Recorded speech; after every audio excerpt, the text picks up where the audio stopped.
feels like one of those shows that came out of nowhere. The 6-episode HBO miniseries is this scathing social satire, which is set in Hawaii at this uber luxy resort called the White Lotus.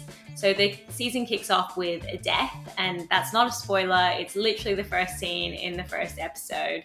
And then the series kickstarts by going back in time a week, just seeing how you got there. So as well as the hotel guests, you've also got the hotel staff, and the dynamic between the two is great, and each episode plays out like this upstairs, downstairs thing, and interplay between the two factions really forms kind of the backbone of a lot of the social satire here. But what really stands out about White Lotus is the writing, courtesy of Mike White, who previously wrote everyone's favorite film, School of Rock, which he also starred in as Ned Schneebly. Mike White is just such a great writer, and it's just really on show with the White Lotus, and I feel like he's really getting his due here. Satire is really hard to get right sometimes, but in this series it never feels heavy-handed or cruel for the sake of being cruel. It really walks that fine line.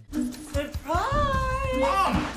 Am I interrupting? I know it's only your honeymoon. Oh my God, look at her face. Rachel, you were such a beautiful bride, but also very pale. But now you have a little more color and it looks great. So of course you've also got the cast. You've got Alexandra Daddario and Jake Lacey playing newlyweds, and their relationship is kind of responsible for some of my favorite scenes in the show.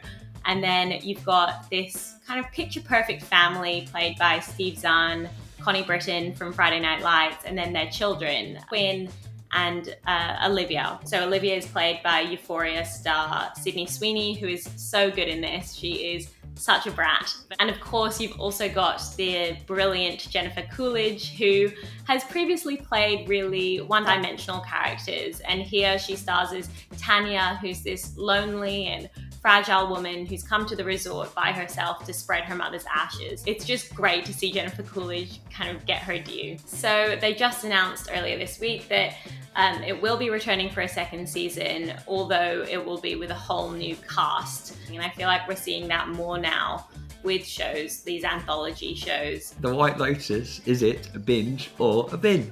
It is such a binge.